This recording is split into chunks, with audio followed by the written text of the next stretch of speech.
the consequences with these cargos. Here it's a heavy cargo. Now it looks steel coil ठीक है यार, हमारा load hold कितना बड़ा है, कुछ नहीं होता.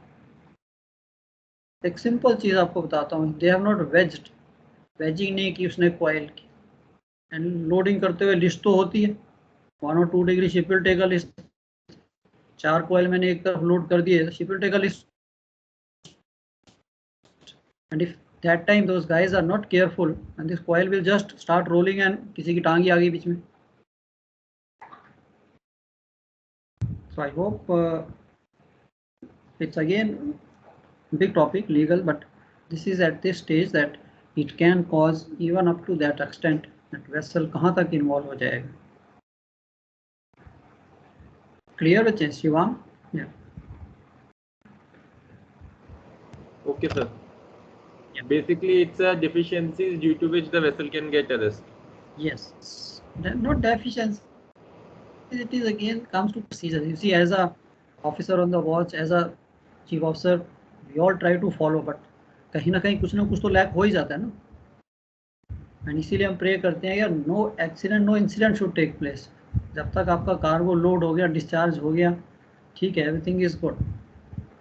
But any small mishap takes place, they don't bother क्या हुआ, दे इमीडिएटली से अच्छा भाई ये दिखाइए, ये दिखाइए, ये दिखाइए, सारे लॉग्स खुल जाएंगे. शिप में एक चीज़ याद रखिए, any small incident taking place anywhere, not only deck, engine room, कहीं पे भी, the entire ship gets involve. As a second officer you में से अरे यार मैं तो सो रहा था, मैंने क्या किया, वो आपका भी चेक करेंगे. अच्छा दिखाइए जी, I have gone through sort of these things. Problem engine room की है, थोड़ा सा उन्होंने तेल पंप आउट कर दिया, कुछ कर दिया, अथॉरिटीज विल कम. अच्छा सेकंड थर्ड चीफ दिखाइए, आप अपना लॉग्स दिखाइए, ये कैसे रखते हैं, ये कैसे करते हैं, इंस्पेक्शन शुरू हो जाती. It has got nothing, you will also wonder. I used to wonder यार सेकंड में यार मैंने क्या किया, हमारा क्या नेविगेशन का क्या कंसर्न है इसके साथ. नो, कोर्स रिकॉर्डर दिखाओ जी, कैसे कर रहे थे, क्या कर रहे थे. अब जैसे जैसे आप हायर अप जाते जाओगे, you will start slowly realizing कि हाँ यार मेरे को अपनी चीज़ें जो हैं एवरी स्टेज पे मेरे को उसको ठीक ठाक रखना. चलो IMDG, ये है क्या है, what is this IMDG all about. आपके मन में क्या आता है, what this code is all about, क्या इसके ऑब्जेक्टिव क्या है, क्यों बनाए, इन सिंपल लैंग्वेज. पढ़ने के लिए एक और टॉपिक ऐड करना था sir. Safe transportation of dangerous cargoes. Yes, through the mode of C.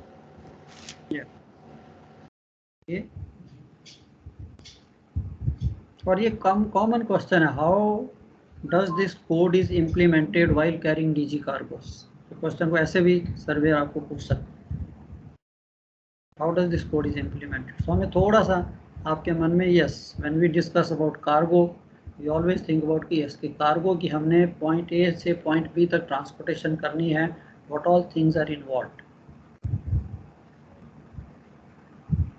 So we can simply say this is something, this code is something, or it's like an instrument or book or a guideline which basically deals with the stowage, segregation, where to put these goods on the ship. Again, isn't it, segregation is basically where to put this code. And another thing comes packing.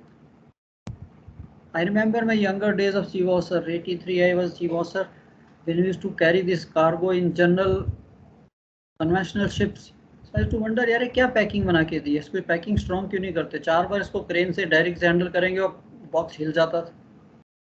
यार शिपर को इतना भी नहीं पता है ship है, इसके ऊपर कैसे कार्गो होना. आज वो चीज़ नहीं है. Today they have taken care of that, the packing, the labelling, this code is all about that. And उससे ज़्यादा इंपॉर्टेंट आ गया इसका objectives. Now I give you a small example. Today if you are carrying, say even Diwali ke patake, you are transporting even on the road from one place to another. I am talking about say in your own state. अब हमें अगर ये पटाखे एक state से दूसरी state में ले जाने हैं, you will find 10 places people will talk, ये ऐसे अलाउड नहीं है हमारे यहाँ पे, ये फॉर्म लेके आओ, वो फॉर्म होना चाहिए, isn't it? Now, this is within a country, within a state. Now you can imagine when we handle on the international level from the different countries. Ship is going from one place to another place. How much difficult it would have been that you are carrying something which is dangerous. So everyone will have कि बनी ये form भरना चाहिए. Today I think as a third officer you may have done this paperwork. आस्ते आस्ते कम हो रहा है. So many forms to fill up. So many restrictions. तो ये सारी चीज़ों को देखते plus on top of that the accidents, अगर ये प्रॉपरली स्टोर नहीं किए, इनकी मिक्सिंग हुई, रोलिंग पिचिंग से कुछ भी हुआ, explosion, death, loss of life, loss of property. So all these things को देखते हुए तो गवर्नमेंट्स बताइए मैं वो कब की नहीं यार ये ठीक नहीं है. एंड ये आज नहीं शुरू हुआ. It started even I think I quoted that incident of 1911 when that explosion took place on a ship in Bombay. From those days the people, but it is very difficult to bring all these countries together to one platform, that we decide and we make certain rules which are common. Today it is done. Okay, it still has got so many things still to do, not that it is perfect yet.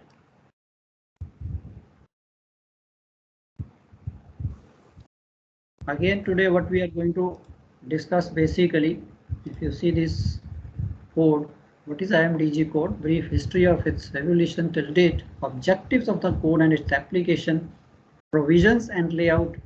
What I asked you a very simple question and इसका answer भी simple ही है. यार how does IMDG code is implemented while carrying DG cargo? Sir, by following the provisions of the code. Now we will study what these provisions are. What do I have to follow? Always start from simple things. Now even before this SOLAS came into existence or SOLAS came into force in 1914, concerns were raised and discussed for the need for a regulation for safe transport of dangerous goods. People were transporting as and when and whatever knowledge, whatever they used to think it is safe, no regulation. 1948, SOLAS chapter 6 came out first time with requirements for safe carriage of grain and dangerous goods. SOLAS 60 brought out chapter 7 dedicated for carriage of dangerous goods. Imagine 1960, कब से ये dangerous goods transport हो रहे हैं? And since its inception in 65, IMDG code has evolved, revising its regulations for safety of life at sea and the provisions to prevent marine pollution. Initially, I remember in our days it used to be 4 volumes. It was too tough to go through these pages. यार इसकी instruction कहाँ पे है, ये code की इस cargo की properties कहाँ पे है, कैसे रखना है? Because it was just on the recommendatory level. Today, what we call IMO, it used to be IMCO. International Maritime Consultative Organization. It was just a consultative organization. ये सारा कुछ जो था आपके पास एक गाइडलाइन थी, कोई रेगुलेशन नहीं था, मैंडेटरी कुछ भी नहीं था. So the code has changed format and became more user friendly. Excuse me sir, sorry sir. Sir एक डाउट है कि जो IMDG कोड होता है ये सिर्फ उन कार्गोस के लिए एप्लीकेबल होता है जो पैकेज फॉर्म में कैरी करते हैं हम लोग, या फिर बल्क में कैरी करते हैं उनके लिए भी एप्लीकेबल होता है? No. IMDG is applicable only when these dangerous goods are carried in packaged form. तो सर जैसे हम ग्रेन कैरी करते हैं तो ये एप्लीकेबल नहीं होगा ना हमारे लिए? No, no. और जैसे हम टैंकर्स पे हैं तो फिर IMDG का सप्लीमेंट एप्लीकेबल होता है, जो खाली सप्लीमेंट होता है, IMDG कोड एप्लीकेबल होता है. क्या उसके लिए क्या आ जाता है कि यस, ये वेरी कॉमन क्वेश्चन है कि आप कहते हो सर मैं टैंकर पे तेल कैरी कर रहा हूँ, yes it is a dangerous goods. Of course इसमें अब IMDG नहीं है because it is not packed. अगर मैं इसी ऑयल को, इसी कैरोसिन को, इसी डीजल को अगर मैं ड्रम्स में पैक कर देता हूँ, IMDG is applicable.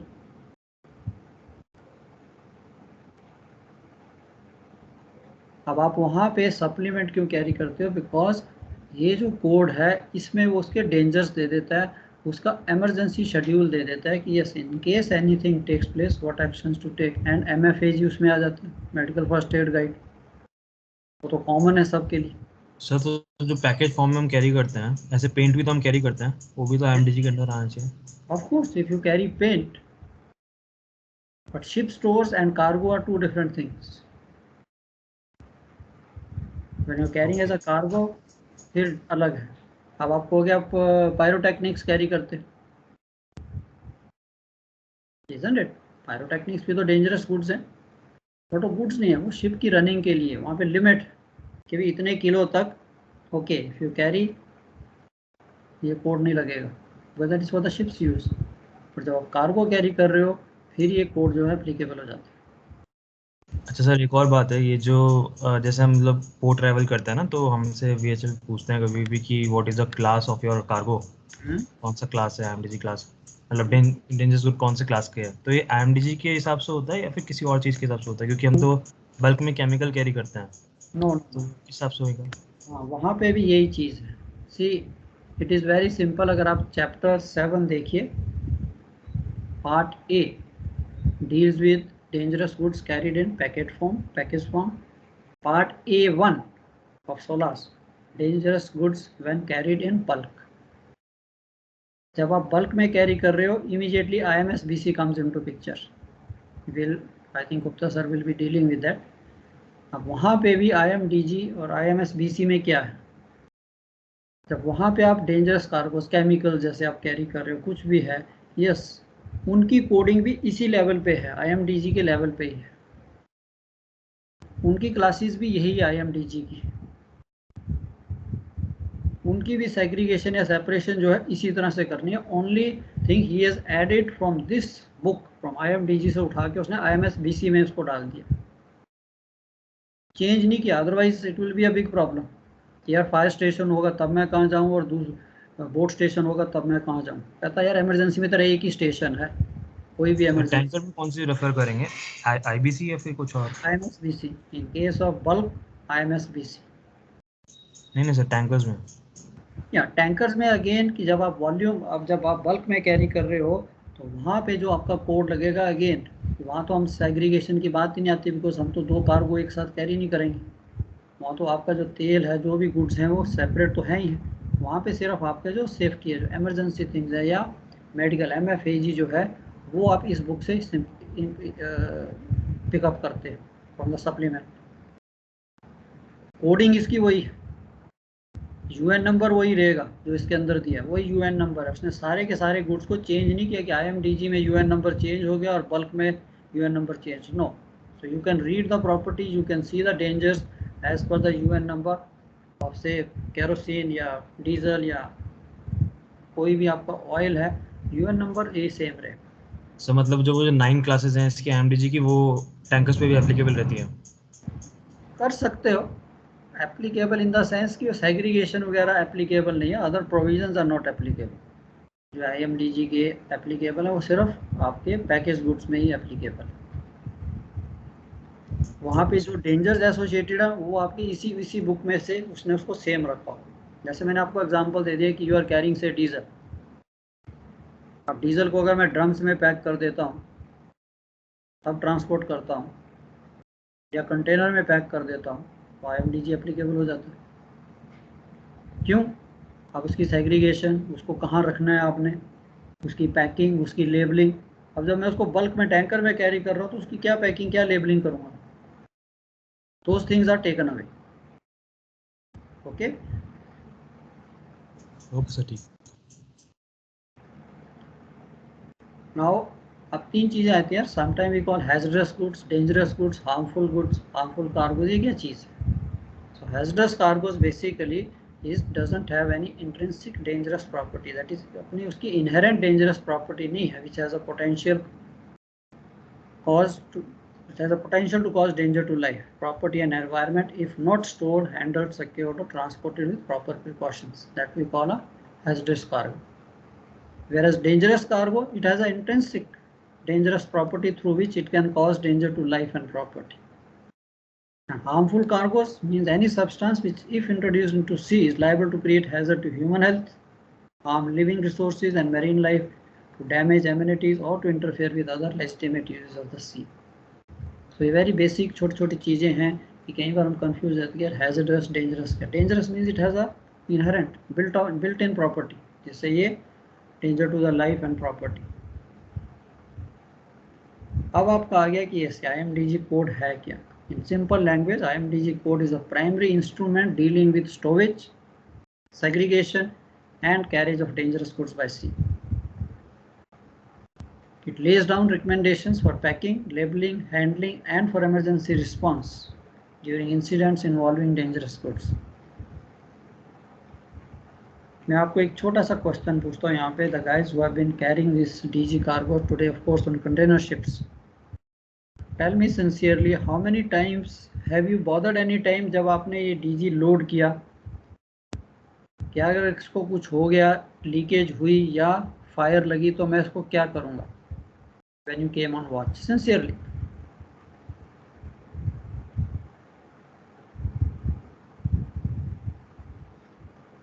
I never bothered as a second man. पता ही नहीं था.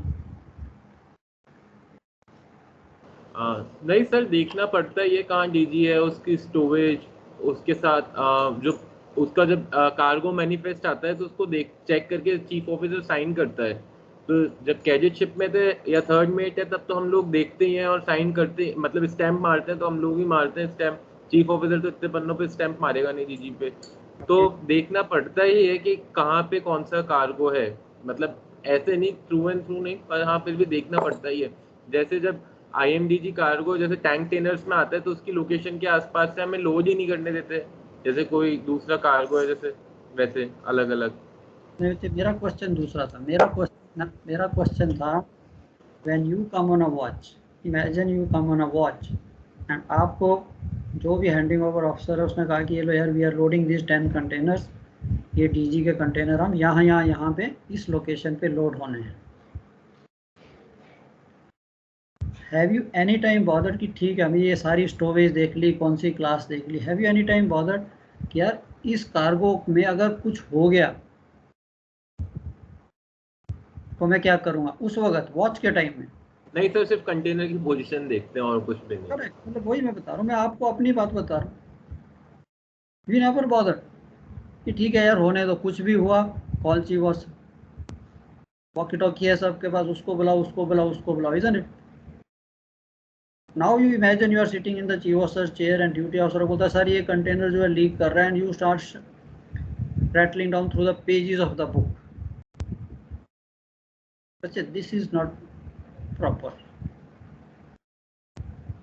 आई will come to that only. So यहाँ पे उसने कहा है कि यस, अब मैं अगर ड्यूटी ऑफिसर हूँ आज के टाइम में, अगर मैं सेकंड ऑफिसर हूँ तो मैं भी जाऊँगा कि ठीक है यार, प्लान मेरे पास है, मैंने सारी प्लान चेक कर ली, ये कंटेनर्स की लोकेशन कहाँ लोड होना है, ठीक है, मैं एरिया सारी प्रिकॉशन देखता हूँ चारों तरफ. इतनी प्रिकॉशन हम भी देखते थे, चाहे वो जनरल कार हो, ऑफकोर्स उधर कंटेनर नहीं थे उस वक्त, कि यार वो एरिया क्लीन होना चाहिए, और जो प्रिकॉशन जो हम यहाँ पे लिखते हैं MMD में बोलते हो सारी हम चेक करते थे. एरिया क्लीन, ये क्लीन, वो clean, no spark, no hot work, radar बंद, VHF, सब वो प्रिकॉशन लेते थे. बट हमारे माइंड में कभी नहीं आया कि यार अगर ये कंटेनर लीक हुआ या इसमें फायर लगी तब एमरजेंसी एक्शन क्या, then what to do, how to handle this emergency. उसके लिए we were never prepared before.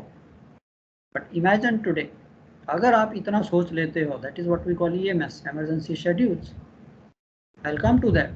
अगर मैं उसको प्रिपेयर कर लेता, अगर मैं उसको पढ़ लेता हूँ, या उसकी कॉपी 10-20 लाइनें लिखी हुई हैं, यार अगर ऐसा हुआ तो ऐसा करना है, तो मैं ये भी कहता हूँ पॉकेट में नहीं रखा. अगर मैंने अपने कार्गो कंट्रोल रूम में या अपने ऑफिस में जहाँ से ही मैं कार्गो हैंडल कर रहा हूँ, वहाँ पे मैंने एक ये फोटोकॉपी चिपका दी है कि यार क्लास 3, क्लास 5, क्लास 6, क्लास 7, 9 की 9 क्लासेस तो हम हमेशा नहीं कैरी करेंगे. जितनी 3-4 क्लासेस कैरी कर रहे हैं उसका अगर मैं ये एमरजेंसी शेड्यूल की in case of leakage handle like this, in case of fire handle like this, for you, for duty officer, for duty AV, how easy it becomes, isn't it? And कोई पूछे भी, कोई देखे भी, वो भी कहेगा हाँ यार वाकई ड्यूटी ऑफिसर हो तो ऐसा, चीफ ऑफिसर हो यस, हमारी मेन जॉब तो इमरजेंसी, बाकी काम तो यार हो रहा है, लोडिंग डिस्चार्जिंग तो होगी. In case god forbid some emergency takes place, I should be prepared चलो, it covers such matters as packing, storage with emphasis on segregation of incompatible goods. Its application code applies to all ships which are subject to two conventions, SOLAS and MORPOL. No ship is out of this code. Objectives: enhance the safe transport of dangerous goods, protect marine environment, facilitate free unrestricted movement of the dangerous goods, bring worldwide uniformity in their carriage regulations. आज आप carry करते हो, कोई आपको पूछता नहीं है. As long as we are following this code, everything goes through and through. Prevent damage to ship or cargo and injury to personnel. And even if you see the documentation, carriage regulation में even the documentation, standard documentation है. ये नहीं कि हर country अपना form अपनी language में ले आए, उसको कौन भरता रहेगा. Every country has agreed, okay, this is the form to be filled up, this is the declaration of the dangerous goods, this is the shipper supposed to provide this information. It's valid for all the countries everywhere. How easy, how nice it is. For everyone, for the shipper, for the carrier, for the consignee, even for the shore people, they are going to store this cargo. उनके लिए भी. Legality, supplement the principles laid down in SOLAS and MORPOL. IMDG developed the IMDG code. It contains detailed technical specifications to enable dangerous goods to be transported safely, and now it is a law. It's no more recommendatory level. It became mandatory 1st January 2004 that you have to follow, you have to comply with all the provisions.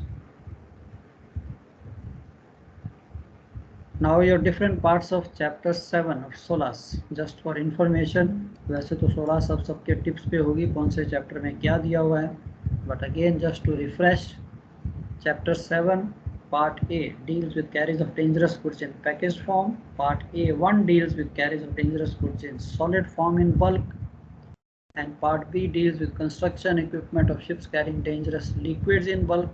C deals with construction equipment of ships carrying liquefied gases. Part D again. So ये chapter 7 जो है, again all your regulations dealing with these dangerous goods carried in different forms, इस सब के अंदर अपने उसने सारे रेगुलेशन डाल दी.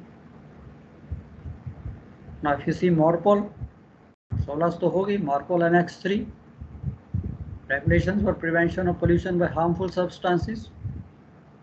Annex 1 you know, Annex 2 NLS, Annex 3 packaged goods entered into force July 92, revised annexed October 2010, and it applies to substances listed as marine pollutants.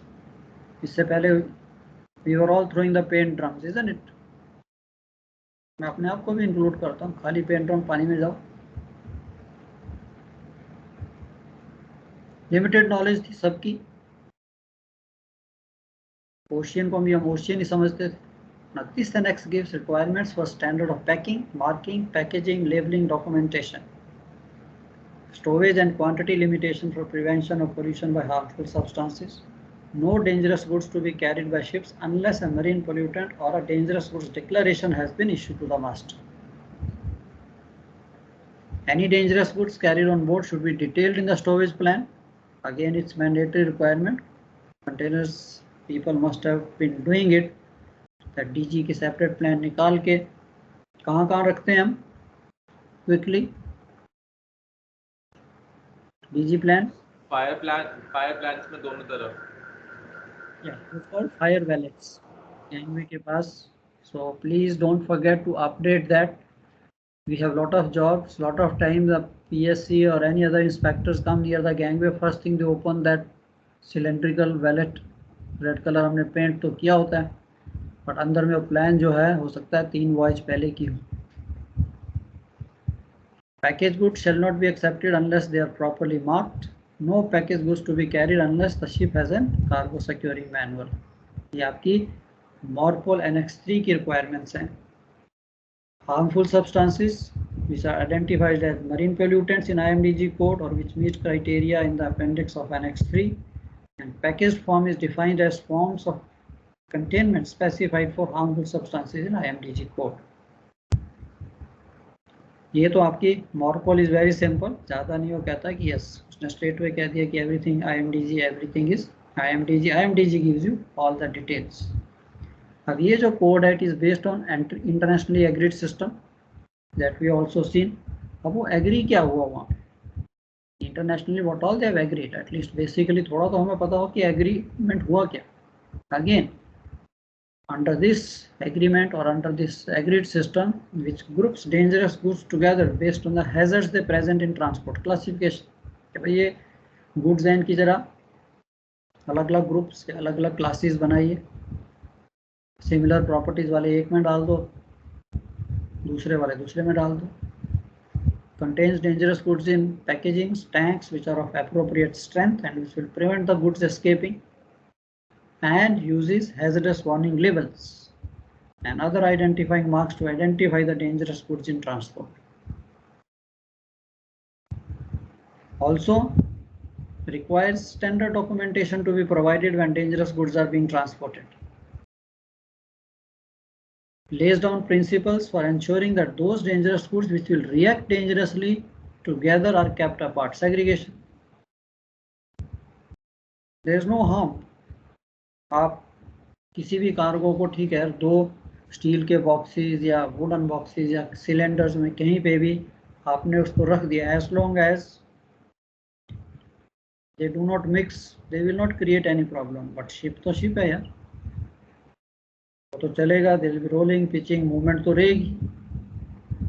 And then they से कि अगर उस वक्त ये 2 कार्गोस मिक्स हो गए then it will create a havoc, इसलिए उसने कहा भी no, they must be kept separate. Again, it lays down principles for where to place dangerous goods on board the ship, and it is not only on board, even ashore. वहाँ पे भी इनकी segregation है कि no भैया, किनारा में भी कुछ डिस्टेंस पे होने चाहिए। Provides emergency response advice for dangerous goods involved in a fire or spillage on board. छोटी छोटी चीजें हैं, many time it happens. One guy sees सारों कंटेनर में से कुछ लीकेज हो रही है, OSOEB टेल्स बोसन अच्छा यार वो सोप एप लॉकर है वहाँ से सॉडस्ट ले आओ, एंड इट द OS अच्छा है जाके सॉडस्ट डाल दे उसको, बिकॉज हमारा माइंड सेट है कि यार any liquid anything which should not go overboard, पहले उसको कंटेन करें। Without realizing, this guy goes and throws the sawdust and he gets fainted because the vapors of that liquid were toxic. ये चीज नहीं होनी चाहिए। आजकल communication is not an issue, walkie talkie सबके पास है, ड्यूटी एबी के पास, duty officer, chief officer, master, everyone is in line. ये आपका कंट्रोल है कि यार ये आपकी ट्रेनिंग है कि डियर कुछ भी होता है बताओ, कॉल मी। जैसे आपको कॉल आती है आपके पास वो डेटा आपके टेबल पे पड़ा हो कि अच्छा यार कौन सा कंटेनर दिस, इसके अंदर आपको पता है क्या कार्गो है, कौन सी क्लास है, हाँ ठीक है, इट इज़ नॉर्मल, कोई डेंजर नहीं है, कोई फ्लेमेबल वो नहीं है, कोई टॉक्सिक नहीं है, अच्छा हाँ बताओ आप कर दीजिए। नाउ अगेन मैं कोड तो बना दिया, अब इसकी अपडेशन भी चाहिए। ये तो है नहीं, कोड तो आपने 1965 में लिख दिया और उसके बाद the world is changing every day, new products are coming in the market, new ways of handling the goods are coming in the market, so it needs, basically it's evolving, so it has to be updated every 2 years. Why? On account of new dangerous goods which have to be included, new technology, new methods of working, handling dangerous goods, and safety concerns which arise as a result of human experience. Human experience is simple, any accident, incident takes place, lessons learned to be implemented. Now each code, each version of the code is given an amendment number to signify how many times it has been updated. So this number appears at the bottom of each page together with the year of amendment. अब इसके amendment cycle very simple है, each amendment is valid basically for 3 years. अगर आपकी जो amendment है जो भी आती है amendment 32 will come in 2005 पे, ये yellow years जो हैं these are the voluntary कि 2004 में इन्होंने इसको निकालना शुरू किया, 2005 जनवरी 2005 पे it is up to you, आप इसको फॉलो भी कर सकते हो वॉलंटरली, अदरवाइज आपकी 31 पीछे वाली तो चल ही रही है। 2006 में this green years it is mandatory कि ये जो अमेंडमेंट्स हैं अब आपको फॉलो करनी ही पड़ेंगी। यहाँ पे वॉलंटरी, यहाँ पे mandatory, and next year also it becomes voluntary. तब तक नई अमेंडमेंट भी आ जाती है, वो भी voluntary level, and next year again it becomes new amendment आपको इम्प्लीमेंट करनी। So this is basically the cycle of your implementation and amendment cycle of this IMDG code. Now training requirements, of course it is for sure people who are going to handle this, उनके लिए काफ़ी कुछ है। अब थोड़ा सा layout देखें, it is very simple layout of this code. The code is composed of 7 parts or 7 chapters, whatever you call it.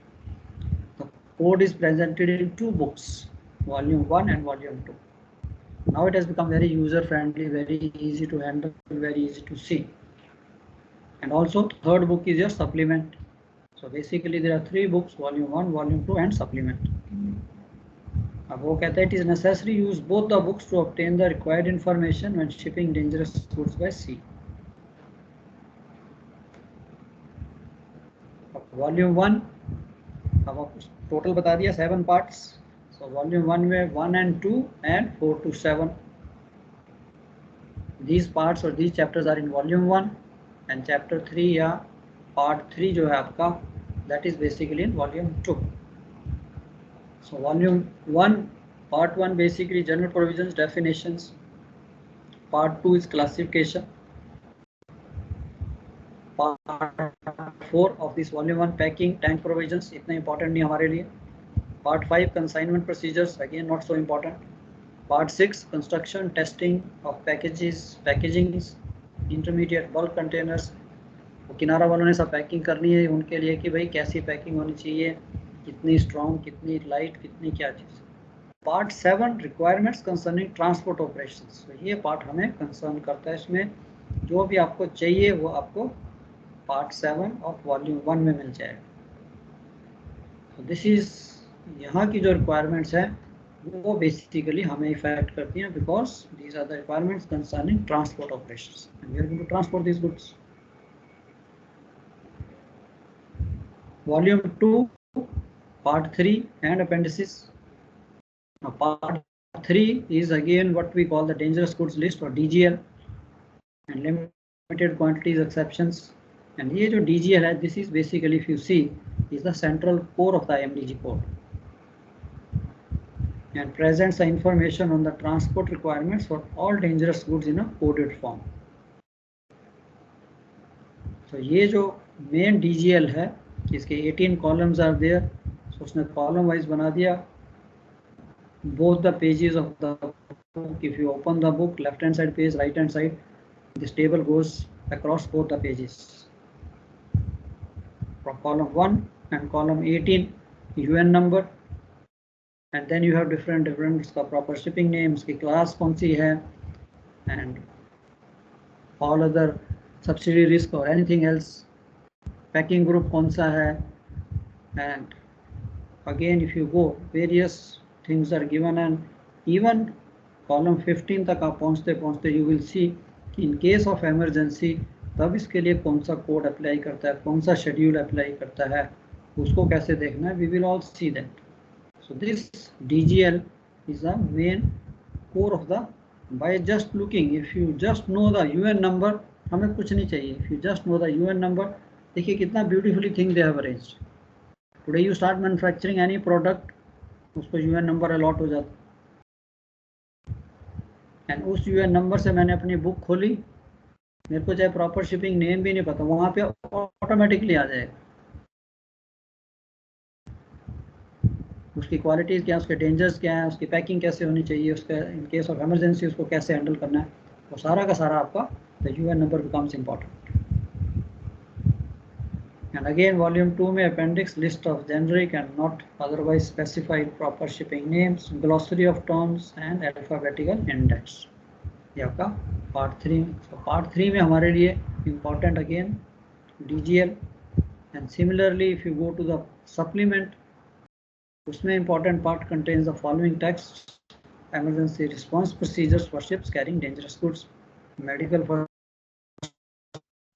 aid का ये लिए important है यार, when I am transporting the goods, in case anything happens, any mishap, any leakage, any fire, it gives you how to deal with those emergencies.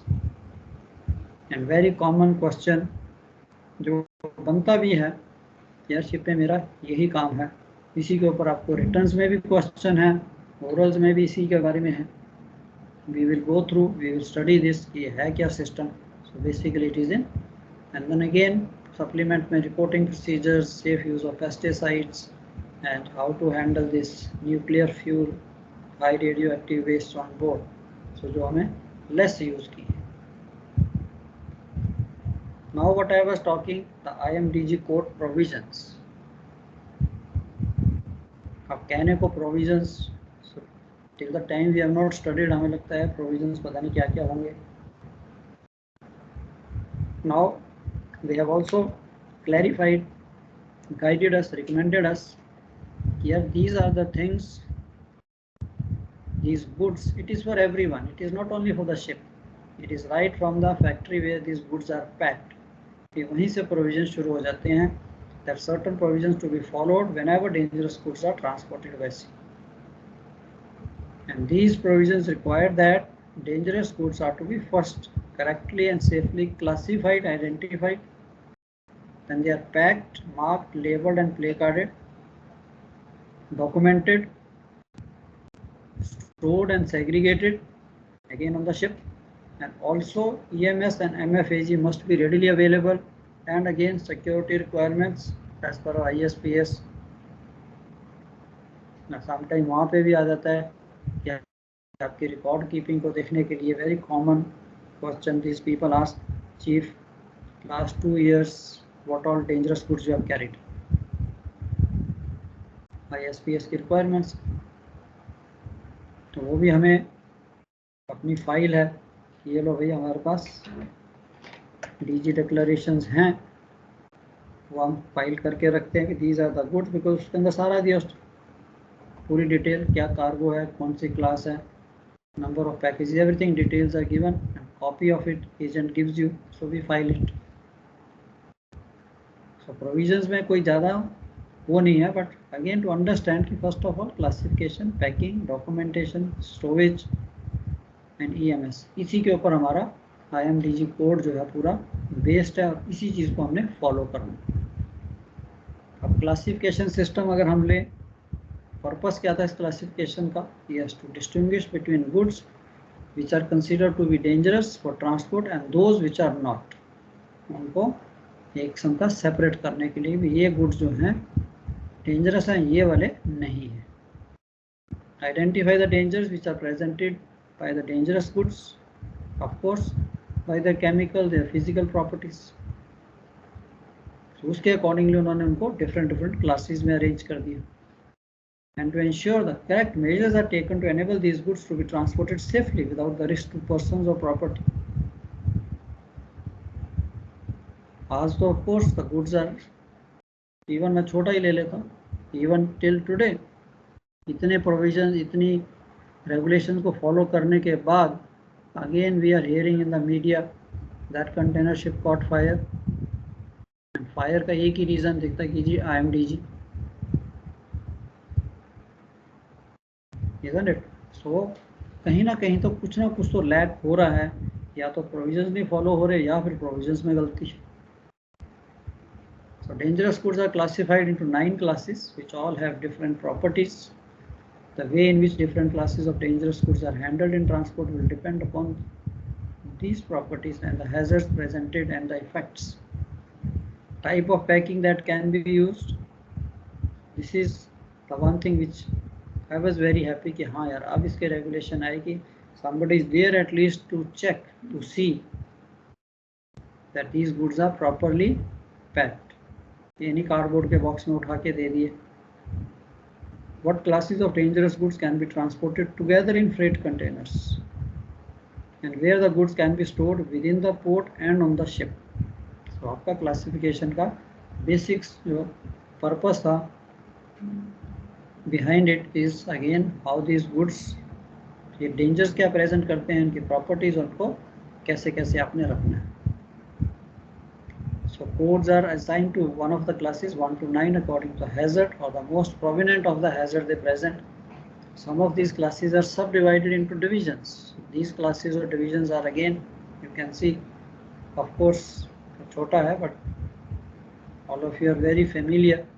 अब थोड़ा सा वापस याद करना पड़ेगा एग्जाम में लिखने के लिए कि यार ये जो वेरियस क्लासेस हैं how they go about explosives, gases, flammable, liquid, solids, oxidizing and toxic, radioactive, corrosive substances. अब इन्होंने फर्दर उसको डिवाइड कर दिया कि yes example explosives and there many type of explosives right from 1.1 to 1.6. 1.1 is the most dangerous. These are the mass explosion hazard. इसी तरह से उसने ये सारी की सारी डिविजन्स को थोड़ा सा please go through. In case any question comes on classification you can definitely write what is the purpose of classification and how this goods are classified and इनकी जो डिविजन्स हैं, सब डिविजन्स हैं, वो कैसे है, उनमें क्या क्या उन्होंने डिस्टिंग्विश किया. So basically simple like flammable gases. Class 2 2.1 is says flammable, 2.2 non-flammable, non-toxic and 2.3 toxic. Sir कोई पीछे वाली स्लाइड चलाना. इससे पीछे वाली ये वाली बस यही वाली सर. Thank you.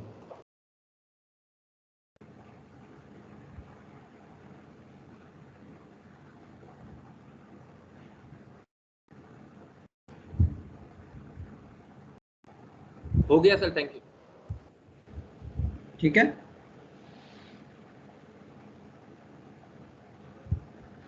चलो ये आपकी again class 2.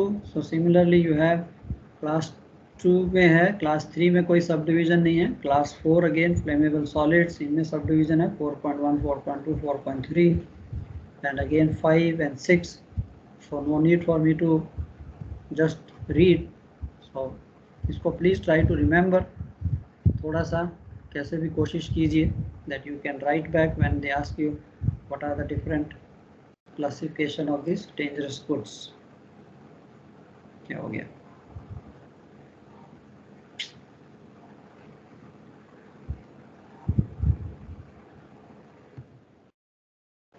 Yeah, class 6 and 7 radioactive, class 8 is corrosive and miscellaneous dangerous goods.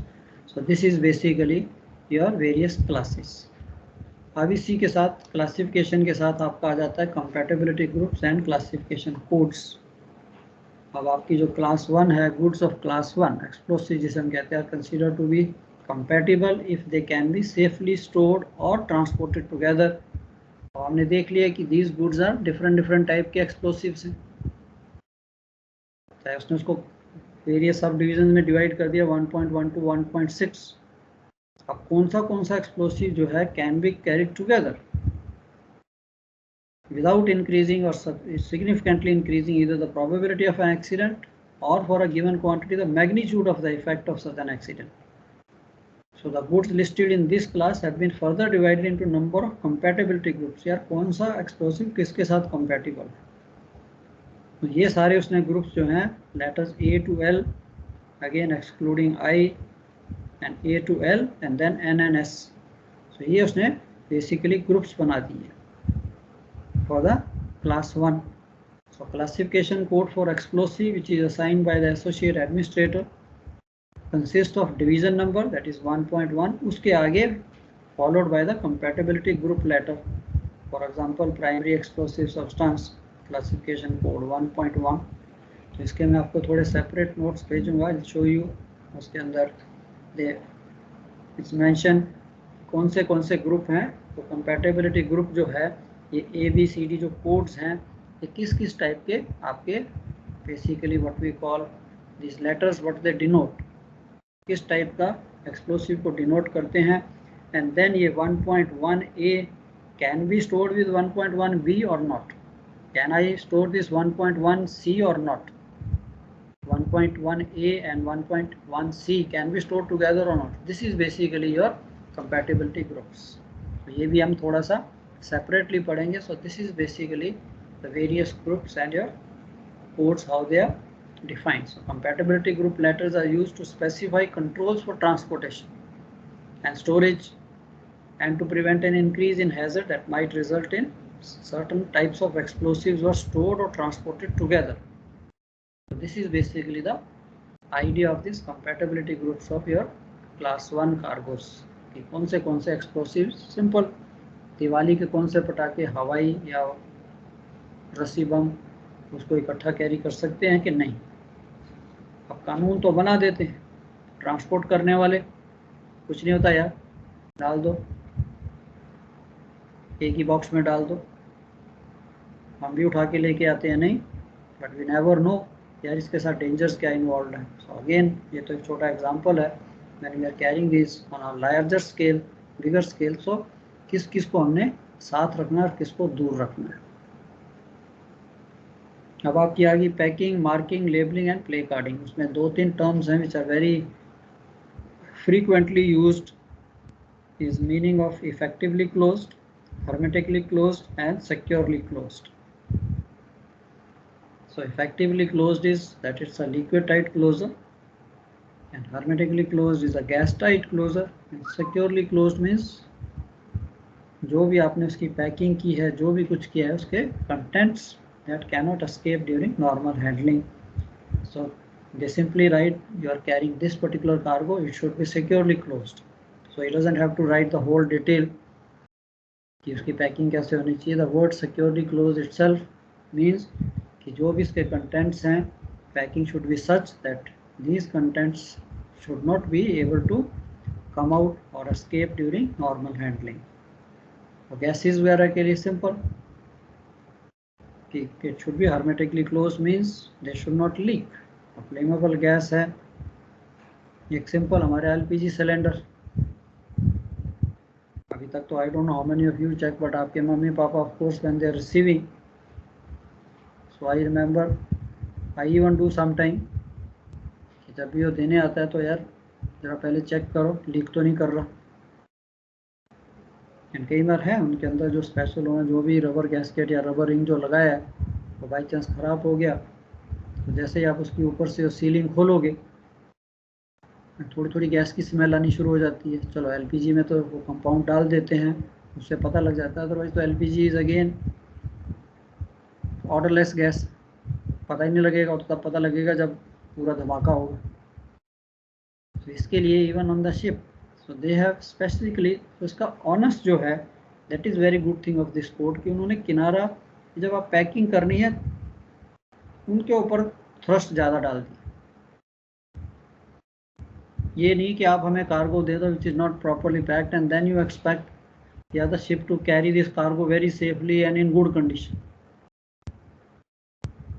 तो shipper must spend some money, ठीक है, वो उनका अपना ट्रेड और कितना स्पेंड करता है, कितना कंसाइनी से लेता है. But when the cargo is offered to me it should be in a such a condition that yes it is suitable for sea transport. So packing का तो I understand from that point of view, but anyway today all the people thanks to containerization के अंदर आपने जैसी भी packing की है, but whenever these goods come in a box, so हमने तो बॉक्स को हैंडल करना है which is very strong enough for the sea transportation. Packing में भी है कि yes sometime question comes as per IMDG code, write short notes on packing of dangerous goods.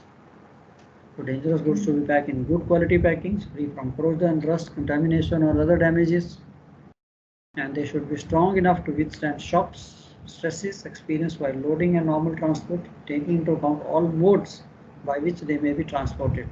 Today if you see the containerization का इसके साथ भी थोड़ा सा कंसर्न आ जाता है, because containerization ट्रेड ही ऐसा, it is by all modes, roadways, seaways, airways,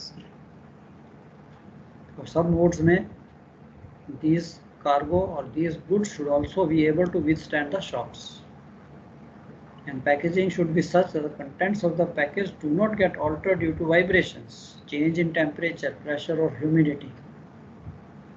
तो ये सारी चीज़ें उन्होंने इंस्ट्रक्शंस, गाइडलाइंस पैकिंग टर्मिनल को दे दी कि भैया आपकी फैक्ट्री से before you pack these goods, make sure these things are done up.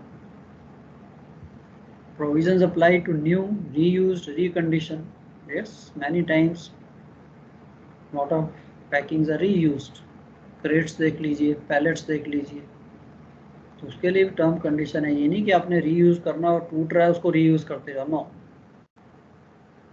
उसके लिए भी है कंडीशन कैसी होनी चाहिए। No dangerous material should adhere to outside of the packings and packing should be of approved design and where necessary they should be provided with inner coating. The inside must not get deteriorated due to contact with dangerous goods, nor should it initiate a reaction with the dangerous goods. ये नहीं है कि packing जो आपने plastic उसके साथ बांधा उसी के साथ अंदर केमिकल जो है रिएक्शन शुरू हो गया और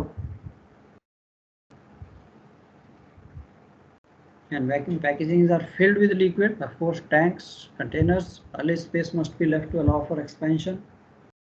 Cushioning material use should be adequate.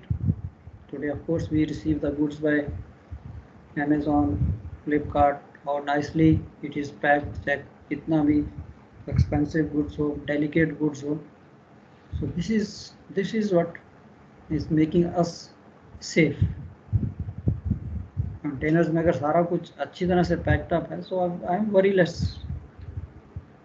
कितनी भी क्लास के कार्गो हों, डेंजरस गुड्स हों, as long as you are sure कि they will be packed in a sound packing, कुछ नहीं होगा रोलिंग पिचिंग में, so it is for the safety. Packings containing DG which emit gases should be hermetically sealed, and inner packings again which have carried DG in the past should be treated as it still contains the DG unless cleaned. तो ये तो containers में भी है। Even when the container is empty but it was carrying the dangerous goods, तो empty container के ऊपर भी उसका स्टिकर तब तक लगा रहेगा जब तक वो कंटेनर क्लीन नहीं हो जाता। So you may be knowing this container is empty, but very common it takes, यार empty container इस पे स्टिकर क्यों लगाया, निकाल दो। Because containers जो हैं, again there are different ports where these containers are sent for cleaning. ये है नहीं कि रोटरडैम में कंटेनर डिस्चार्ज हुआ, शिपर ने आपको कंटेनर वापस, कंसाइन ने कंटेनर वापस कर दिया एंड वहीं पे कोई नल के सामने तो उसको हम वॉशिंग नहीं कर सकते। So it has to go certain places are there, certain ports where these containers are cleaned and then again sent to the different shippers. So इसके लिए empty container which has carried this till the time it is cleaned, it still will have the sticker. चलो ये तो था। And again packing को है कि इस पैकिंग ग्रुप किस टाइप की पैकिंग है, कॉलम 5 आपका DGL का। So we will see, I think we have a class afternoon में भी हमारी क्लास है। So I will show you how this DGL looks in the, I have a old edition of this IMDG। So how this 18 columns look like in the DGL। तो उसका भी column 5 में they give you this packing groups, so very nice। कौन सा UN number, उसको कौन सा group applicable है, पैकिंग उसकी अकॉर्डिंग टू पैकिंग ग्रुप 1 में होनी चाहिए, 2, 3। सो packing group 1 mean substances presenting high danger, तो इसकी पैकिंग जो बहुत स्ट्रॉन्ग होनी चाहिए, simple.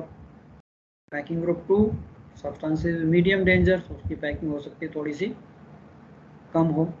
And third low danger, हो सकता है उसकी पैकिंग इतनी स्ट्रॉन्ग ना हो। तो यहाँ से भी हमें पता लग सकता है कि यार इसकी जो टाइप ऑफ पैकिंग है, and it is advise for the sure people also, भैया these goods these UN numbers your packing group 1 will be required, may be solid packing,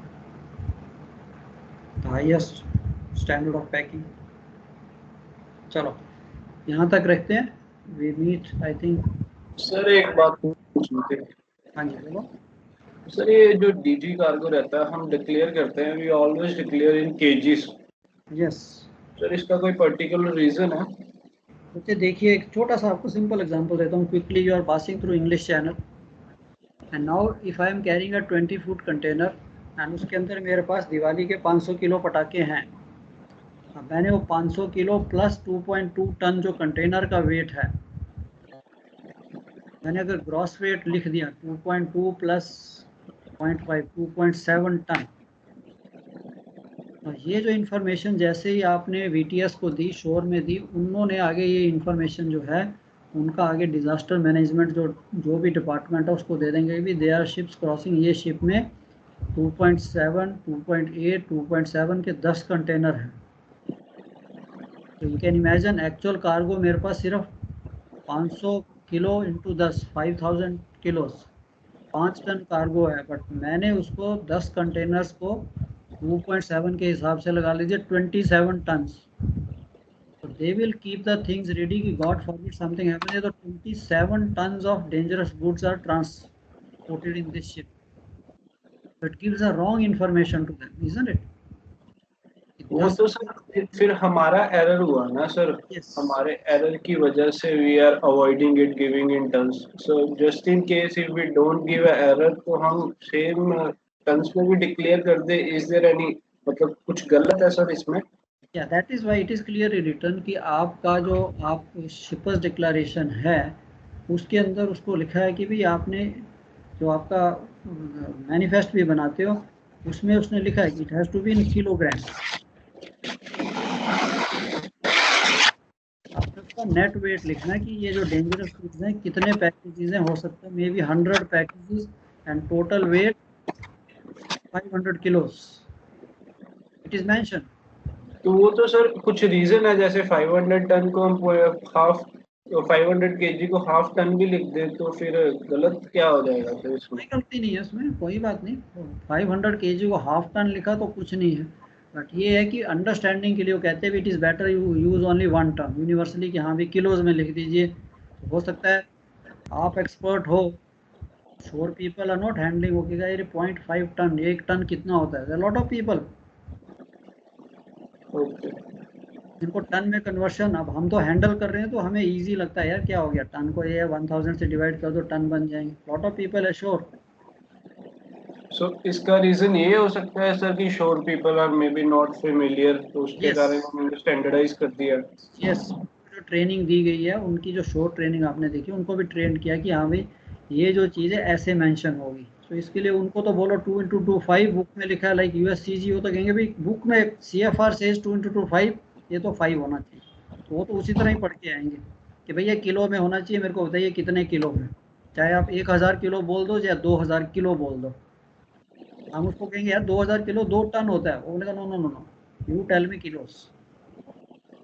ठीक है या चलो ओके, या मिलते हैं थोड़ी देर के बाद,